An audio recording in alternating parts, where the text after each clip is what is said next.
Good morning everyone, welcome back to analytic science. Analytic science में मैं आपका हार्दिक स्वागत एवं अभिनंदन करती हूँ। आज सीटेट स्पेशल सीरीज में हम बात करने वाले हैं एसिड, बेस एंड सॉल्ट के बारे में। आज हम डिस्कस करेंगे, इसे सारे इंपॉर्टेंट पॉइंट्स पर नज़र डालेंगे। तो बिना देरी किए शुरू करते हैं आज की क्लास। आज की क्लास का जो पहला पॉइंट है वो है एसिड। तो चलिए जानते हैं एसिड से रिलेटेड कुछ इंपॉर्टेंट पॉइंट। अगर एसिड शब्द के हम उत्पत्ति की बात करें, एसिड शब्द आया कहाँ से, एसिड वर्ड आया कहाँ है। So the word acid comes from Latin word acere which means sour. जैसे कि कर्ड में, लेमन जूस में, ऑरेंज जूस में, विनेगर मीन्स सिरका का जो टेस्ट होता है वो खट्टा होता है। और जो इस टाइप के जो भी सब्सटेंस होते हैं जिनका स्वाद जो है, जिनका टेस्ट जो है वो खट्टा होता है, वो कंटेन करते हैं एसिड को। मैं फिर से एक बार रिपीट करना चाहूँगी कि अगर हम बात करें एसिड की, कि एसिड्स होते क्या हैं, तो आपके जो जैसे आपका दही हुआ, नींबू का रस, संतरे का रस और सिरका, इन सारे जो सब्सटेंस का जो स्वाद होता है वो खाने पर कैसा लगता है, खट्टा लगता है, क्योंकि इनमें एसिड होता है। ऐसे पदार्थों की जो प्रकृति होती है वो अम्लीय होती है, मीन्स एसिडिक होती है। ऑलराइट, अब हम बात करते हैं बेसिस के बारे में, जिसे हम कहते हैं क्षार। क्या कहते हैं हम? क्षार। तो बेसिस क्या होते हैं, क्षार क्या होते हैं? Substance which are bitter in taste and feel soapy on touching are known as bases. The nature of sub substance is said to be basic. Basic किसे कहते हैं? ऐसे पदार्थ जो स्वाद में कड़वे होते हैं और उन्हें टच करने पर, छूने पर वो साबुन के जैसे लगते हैं, उन्हें हम कहते हैं क्षार। उन्हें क्या कहते हैं हम? क्षार। ऐसे पदार्थों की जो प्रकृति होती है वो कैसी होती है? क्षारीय होती है, मीन्स बेसिक होती है। नेक्स्ट पॉइंट अगर आप देखेंगे तो नेक्स्ट पॉइंट है आपका इंडिकेटर्स। इंडिकेटर्स क्या होते हैं?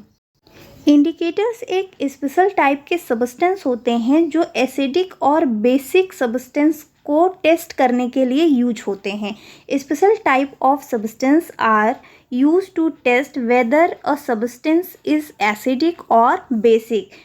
These substances are known as indicators. Indicators क्या होते हैं? इंडिकेटर्स आपके स्पेशल टाइप के सब्सटेंसेस होते हैं जो कि अगर आपका सब्सटेंस एसिडिक है या फिर बेसिक है, मीन्स अम्लीय है या क्षारीय है, तो उसको चेक करने के लिए जो सब्सटेंस यूज होता है उसे हम कहते हैं इंडिकेटर्स। क्लियर? अब इंडिकेटर्स जो हैं ये आपके, जब भी कभी आप इन्हें सॉल्यूशन में ऐड करेंगे तो ये अपना कलर चेंज करके बताते हैं कि वो जो सब्सटेंस है उसमें एसिड है या फिर बेस है। The indicators change their colour when added to a solution containing an acidic और अ बेसिक सब्सटेंस। जैसे कि आपका टर्मेरिक है, लिटमस है, चाइना रोज पेटल्स मीन्स गुड़हल का, चाइना रोज क्या, गुड़हल के फूल को हम चाइना रोज कहते हैं। तो जो आपका चाइना रोज है, जो गुड़हल के फूल के जो पेटल्स है, जो पंखुड़ियाँ हैं, ये सारे ही क्या हैं, एक इंडिकेटर्स के, नेचुरल इंडिकेटर्स के उदाहरण हैं। ठीक है, अब आगे बढ़ते हैं। यहाँ भी आपका हिंदी में लिखा हुआ है, पदार्थ के अम्लीय या क्षारीय गुण के परीक्षण करने के लिए एक विशेष प्रकार के पदार्थों का उपयोग किया जाता है, जिसे हम संकेतक या फिर इंडिकेटर्स के नाम से जानते हैं। ये जो इंडिकेटर्स होते हैं ये अम्लीय या फिर क्षारीय पदार्थ युक्त होते हैं, क्षारीय पदार्थ को अपना रंग चेंज करके बता देते हैं कि उस टाइम पर वो क्षारीय है या फिर कैसा है, अम्लीय है। हल्दी, लिटमस, चाइना रोज की पंखुड़ियाँ मीन्स की गुड़हल के फूल की जो पंखुड़ियाँ होती हैं, ये प्राकृतिक रूप से होने वाले संकेतक या फिर इंडिकेटर्स के नाम से जाने जाते हैं। नेक्स्ट पॉइंट की तरफ अगर हम मूव करें तो ये जो आप चार्ट देख रहे हैं ये मैंने एनसीईआरटी से ही लिया हुआ है, 7th क्लास की एनसीईआरटी से मैंने लिया हुआ है।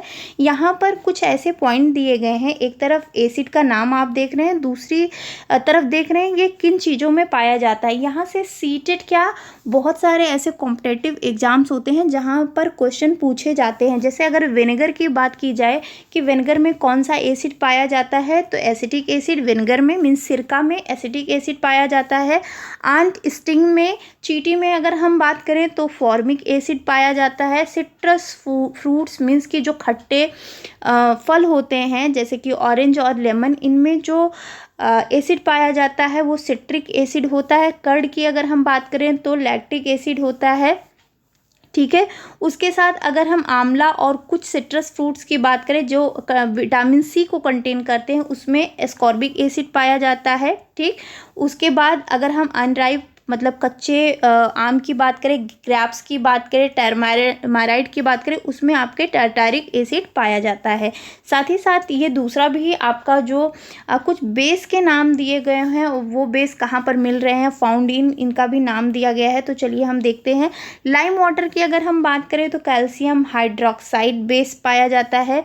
विंडो क्लीनर में कौन सा बेस मौजूद होता है, अमोनियम हाइड्रोक्साइड होता है। साबुन की अगर हम बात करें तो साबुन में पोटेशियम हाइड्रोक्साइड या फिर सोडियम हाइड्रोक्साइड मिलेगा। मिल्क ऑफ मैग्नीशिया की बात करें तो मैग्नीशियम हाइड्रोक्साइड टाइप का बेस मिलेगा। तो यहाँ से आपको कुछ क्वेश्चंस मिल सकते हैं, जो भी आपका सीटेट हो या जो भी नेक्स्ट एग्जाम हो, यूपी टेट, एसटेट, ये आपका जो दो आपको मैंने एक तो इसके पहले वाला और ये दोनों बहुत ज़्यादा इंपॉर्टेंस रखते हैं, तो इन पर बहुत ध्यान देने की ज़रूरत है। देखिए एनसीईआरटी में कुछ मेंशन है, नेचुरल इंडिकेटर्स अराउंड अस, हमारे चारों ओर के प्राकृतिक संकेतक या फिर इंडिकेटर्स क्या क्या हैं हमारे चारों ओर। एक तो आपका लिटमस है, ठीक है, दूसरा आपका टर्मरिक है, तीसरा आपका क्या है, चाइना रोज पेटल है, या फिर आप कह सकते हैं गुड़हल के फूल की पंखुड़ियाँ हैं। तो चलिए अगर हम लिटमस की बात करें, litmus the most commonly use natural indicators is litmus. जो आपका लिटमस है मोस्ट कॉमनली मतलब सबसे ज़्यादा यूज करने वाला नेचुरल इंडिकेटर है। और ये कहाँ से मिल रहा है, अगर डायरेक्ट क्वेश्चन आपसे ऐसा पूछ लिया जाए कि आपका जो लिटमस है ये कहाँ से एक्सट्रैक्ट किया जा रहा है, कहाँ से निकाला जा रहा है, तो ये आपके लिए ज़्यादा इंपॉर्टेंस रखता है कि आपको ये पता होना चाहिए कि लिटमस कहाँ से आपको ऑब्टेन हो रहा है या कहाँ से एक्सट्रैक्ट किया जा रहा है। तो आपका जो लिटमस है वो लाइकेन से निकाला जा रहा है। It is extracted from the lichen, ठीक है। इट हैज़, ये लाइन बहुत इंपॉर्टेंट है, it has purple colour in digital water. जब आप लिटमस को डिजिटल वाटर में डुबोएंगे तो ये अपना जो कलर है वो पर्पल कलर को शो करेगा। किसी एसिडिक सॉल्यूशन में डालेंगे तो रेड कलर का दिखाई देगा, और किसी बेसिक सॉल्यूशन में अगर आप इसे डिप करेंगे तो ये कौन से कलर का दिखाई देगा, ये ब्लू कलर का दिखाई देगा। तो यहाँ पर बहुत ज़्यादा ध्यान देने की ज़रूरत है कि लिटमस कब ब्लू हो रहा है, कब रेड हो रहा है, और कब इसका कलर पर्पल हो रहा है। तो पर्पल डिजिटल वाटर में पर्पल कलर का दिख रहा है, एसिडिक सॉल्यूशन में ये रेड कलर का दिख रहा है, और वहीं पर अगर हम इसे बेसिक सॉल्यूशन में डिप कर रहे हैं तो ये कैसा दिख रहा है, ब्लू कलर का, ठीक है।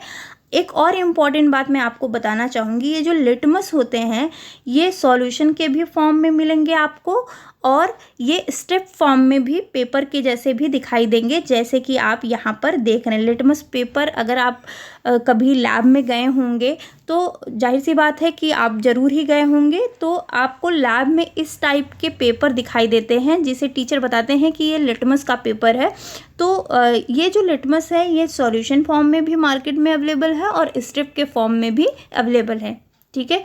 सेम चीज़ें लिखी हुई हैं। लिटमस सबसे अधिक इस्तेमाल की जाने वाली प्राकृतिक इंडिकेटर्स होते हैं, लाइकेन से निकाला जाता है। जब इसे अम्लीय मीन्स एसिडिक घोल में डाला जाता है तो लाल रंग का हो जाता है। बेसिक में ये जो बुनियादी है ये आपका क्षारीय है, ठीक है, ये क्या है आपका क्षारीय है। क्षारीय घोल में जब इसको डालते हैं तो ये नीला कलर का हो जाता है, नीला रंग दिखाई देता है इसका, ठीक है। और जब इसे हम डिजिटल वाटर में डालते हैं तो इसका कलर कैसा दिखाई देता है, इसका कलर दिखाई देता है पर्पल, ठीक है। नेक्स्ट टॉपिक की अगर हम बात करें न्यूट्रल सॉल्यूशन, ठीक है, न्यूट्रल सॉल्यूशन पे हम बात करने वाले हैं, ठीक है। न्यूट्रल सॉल्यूशन की अगर हम बात करें तो solution which do not change the colour of either red और blue litmus are known as neutral solution. Neutral solution क्या होते हैं, जब विलियन को लाल या नीले लिटमस का जो पेपर होता है वो अपना कलर नहीं चेंज करे, चाहे वो आपका अम्लीय पदार्थ हो या फिर क्षारीय पदार्थ हो, तो ऐसे जो सब्सटेंस होते हैं उन्हें हम कहते हैं उदासीन सॉल्यूशन या फिर उदासीन विलयन। मैं एक बार फिर से बताना चाहूँगी कि अगर हम न्यूट्रल सॉल्यूशन की बात करें तो the solution which do not change the colour of either red और blue litmus are known as neutral solution, ठीक है, जो वे विलयन जो लाल या नीले लिटमस पे अपना रंग नहीं बदलते उन्हें हम न्यूट्रल सॉल्यूशन कहते हैं। ये पदार्थ ना तो अम्लीय होते हैं और ना ही ये क्या होते हैं, क्षारीय। ठीक है, नेक्स्ट पॉइंट की अगर हम बात करें तो नेक्स्ट पॉइंट बहुत इंपॉर्टेंट पॉइंट है। नेक्स्ट पॉइंट हमारे पास जो आता है वो है न्यूट्रलाइजेशन। ठीक है, न्यूट्रलाइजेशन एक इम्पॉर्टेंट टॉपिक है, इवन आप कह सकते हैं यहाँ से कुछ आपको इम्पॉर्टेंट चीज़ें भी जानने को मिलेंगी। The reaction between an acidic and base is known as neutralisation. Neutralisation की अगर हम बात करें तो जो उदासीनीकरण है, अगर हम उसकी बात करें तो उदासीनीकरण कब होता है, जब आपके एसिड और बेस के बीच में रिएक्शंस होता है तो वो जो प्रोसेस होती है वो उदासीनकरण या फिर न्यूट्रलाइजेशन की होती है। Salt and water are the product in this process. तो आपसे डायरेक्ट यही क्वेश्चन पूछा जा सकता है कि न्यूट्रलाइजेशन प्रोसेस में क्या क्या क्या ऐड होता है, ये पूछा जा सकता है, या फिर ये पूछा जा सकता है कि प्रोडक्ट क्या बनता है। तो आपको पता होना चाहिए कि न्यूट्रलाइजेशन एक ऐसी प्रोसेस होती है जिसमें एसिड और बेस ऐड होते हैं। ठीक है, इस प्रोसेस में हीट जो है वो इवॉल्व होता है और इसमें जो प्रोडक्ट बनता है वो क्या बनता है, हमारे पास प्रोडक्ट सॉल्ट एंड वाटर। क्या बनता है, सॉल्ट एंड वाटर। तो आप देख रहे हैं जो रिएक्शन बना हुआ है, एसिड क्या है आपका, hydrochloric acid, hydrochloric acid. Base क्या है आपके पास, यहाँ पर बेस की अगर हम बात करें तो NaOH मतलब सोडियम हाइड्रोक्साइड आपका बेस है। जो प्रोडक्ट बना हुआ है वो सोडियम हाइड्रोक्साइड। ठीक है, क्या बना हुआ है, सोडियम हाइड्रोक्साइड। ये सोडियम हाइड्रोक्साइड एक आपका सॉल्ट है और साथ ही साथ क्या है, वाटर। ठीक है, तो ये प्रोसेस होती है न्यूट्रलाइजेशन की, जहाँ पर एसिड और बेस एक साथ मिलकर क्या बनाते हैं, सॉल्ट और वाटर। ठीक है, और रिएक्शन होगा हाइड्रोक्लोरिक एसिड HCl जिसे कहते हैं, सोडियम हाइड्रोक्साइड जिसे आप NaOH कहते हैं। सोडियम हाइड्रोक्साइड का जो नेचर होता है वो बेसिक होता है, मतलब क्षारीय होता है। हाइड्रोक्लोरिक एसिड आपका एसिडिक नेचर का होता है। फॉर्मेशन होता है सोडियम हाइड्रोक्साइड का, मीन्स की सॉल्ट का और वाटर का। अब यहाँ पर अगर आप देखेंगे तो in neutralisation reaction a new substance is form that is salt. Salt क्या है कि न्यूट्रलाइजेशन रिएक्शन में जो एक नया सब्सटेंस फॉर्म हुआ है, मीन्स कि एसिड और बेस के मिलने से जो नया सब्सटेंस बन रहा है वही क्या है, हमारा सॉल्ट। सॉल्ट एसिडिक भी हो सकता है, बेसिक भी हो सकता है और न्यूट्रल भी हो सकता है नेचर में। ये बहुत इंपॉर्टेंट पॉइंट है। उदासीनीकरण अभिक्रिया में एक नया पदार्थ जो बना है उसे ही हम सॉल्ट कहते हैं और इसकी प्रकृति जो है, इसका जो नेचर है वो अम्लीय भी हो सकता है, क्षारीय भी हो सकता है और उदासीन मीन्स कि न्यूट्रल भी हो सकता है। वहीं पर अगर हम न्यूट्रलाइजेशन की बात करें हमारे रेगुलर लाइफ में, एवरीडे लाइफ में, तो यहाँ पर आप देख सकते हैं पहला जो प्रोसेस है वो है इनडाइजेशन मीन्स कि अपच का। आपको पता है कि आपके स्टमक में हाइड्रोक्लोरिक एसिड जिसे आप HCl कहते हैं, वो जैसा कि मैंने प्रीवियस क्लासेस में पढ़ाया भी है कि आपके बॉडी में आपका जो स्टमक रीजन है उसकी जो लाइनिंग होती है वहाँ से HCl का सिक्रेशन होता रहता है। लेकिन अगर आपके स्टमक में एसिड की मात्रा ज़्यादा हो जाए तो ये इनडाइजेशन मीन्स अपच का एक महत्वपूर्ण रीजन हो सकता है।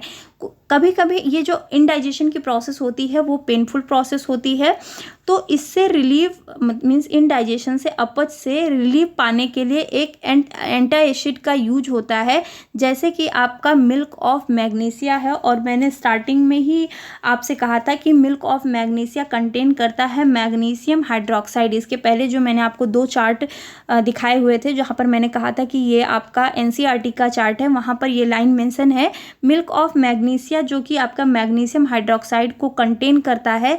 ये न्यूट्रलाइज कर देता है जो आपके पेट में एक्सेसिव, जो आपके स्टमक रीजन में एक्सेसिव HCl बन रहा है उसके इफेक्ट को ये क्या करता है, उदासीन कर देता है या फिर न्यूट्रलाइज कर देता है, जिससे कि जो HCl का प्रभाव है वो कम हो जाता है या फिर बेअसर हो जाता है। ठीक है, फिर से मैं एक बार बता दूं कि इंडाइजेशन की प्रोसेस पे अगर हम थोड़ा सा ध्यान दें तो इंडाइजेशन की प्रोसेस क्या होती है कि आपके पेट में एक्सेस जो आपका एसिड बन रहा है वो आपके इंडाइजेशन या फिर अपच का कारण हो जाता है। कभी कभी ये जो अपच होता है, इंडाइजेशन होता है, वो काफ़ी पेनफुल होता है, दर्दनाक होता है। इसे दूर करने के लिए मैग्नीशिया के दूध जैसे एंटासिड का यूज किया जाता है। और ये जो मैग्नीशिया का मिल्क ऑफ मैग्नीशिया होता है, ये कंटेन करता है मैग्नीशियम हाइड्रोक्साइड को, और ये आपके HCl या ज़्यादा जो एक्सेसिव अमाउंट में एसिड बना हुआ है उसके प्रभाव को क्या करता है, कम कर देता है या फिर बेअसर कर देता है।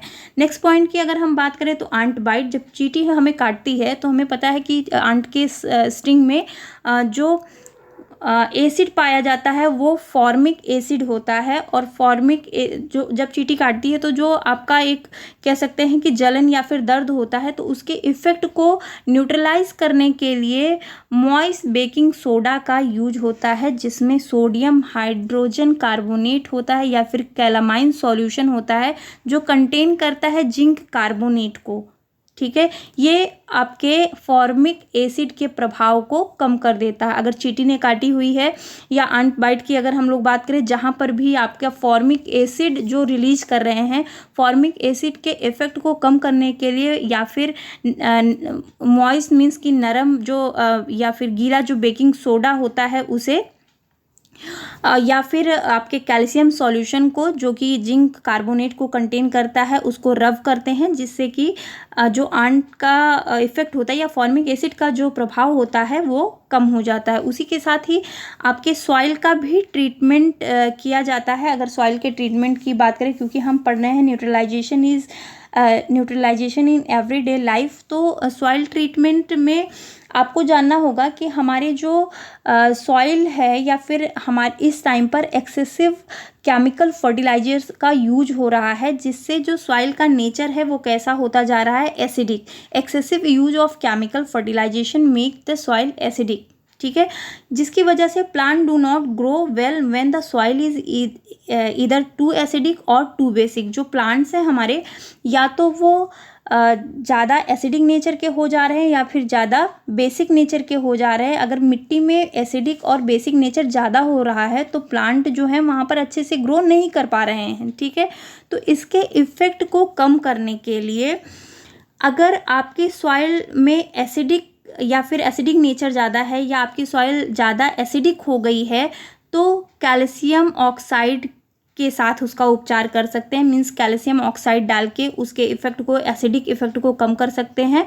और अगर वो बेसिक, अगर उसका बेस जो क्षारीय प्रकृति है वो ज़्यादा हो गई है, तो उसमें कार्बनिक पदार्थ मिलाए जाते हैं, जिससे कि सॉइल का ट्रीटमेंट हो सके और उसकी जो नेचुरल फर्टिलिटी है वो वापस आ सके। ऑर्गेनिक मैटर की अगर हम बात करें तो कंपोस्ट ऑर्गेनिक मैटर ऐसे होते हैं कि अगर सॉइल आपका बेसिक ज़्यादा हो चुका है, एक्सेसिव बेसिक अगर आपके सॉइल का नेचर हो गया है, तो वहाँ पर कंपोस्ट वगैरह ऐड करके आप इसके इसको न्यूट्रलाइज कर सकते हैं। ठीक है, नेक्स्ट पॉइंट की तरफ अगर हम मूव करें, फैक्ट्रीज में के जो वेस्ट होते हैं उन्हें हम कैसे न्यूट्रलाइज करें। देखिए, कई सारी ऐसी the waste of many factories contain acid. ठीक है, अब वाटर बॉडी में हम इन्हें फ्लो नहीं कर सकते। ठीक है, जिसकी अगर हम वाटर बॉडी में इसे फ्लो करते हैं या हम इसे वाटर बॉडीज़ में जाने देते हैं, तालाबों में जाने देते हैं, नदियों में जाने देते हैं, ठीक है, तो जो ये एसिड होते हैं, acid will kill fish and other organisms. जो एसिड हैं, अगर मान लीजिए कि हमारे फैक्ट्री से निकलने वाले जो एसिड हैं, ये अगर हमने पानी या वाटर बॉडीज़ में डाल दिया, तो यहाँ पर जो भी हमारे वाटर बॉडीज़ के एनिमल हैं, चाहे वो फिश हुआ या फिर अदर ऑर्गेनिज्म होगा जो आपके वाटर में सर्वाइव कर रहे होंगे, ये एसिड उन्हें मार देगा। तो अब हम कौन सी ऐसी चीज़ यूज करें कि जैसे फैक्ट्री के वेस्ट जो हैं वो न्यूट्रलाइज हो सकें। तो the factory waste are neutralise by adding basic substance. हम बेसिक सब्सटेंसेस का यूज करके फैक्ट्रीज के वेस्ट को न्यूट्रलाइज कर सकते हैं। तो ये थी आज की क्लास। अगर आपको सेशन पसंद आया हो तो लाइक, शेयर, सब्सक्राइब करना बिल्कुल मत भूलिए। पढ़ते रहिए और बने रहिए हमारे साथ। एनालिटिक्स साइंस आपके लिए हमेशा तैयार रहेगा। Thank you so much everyone.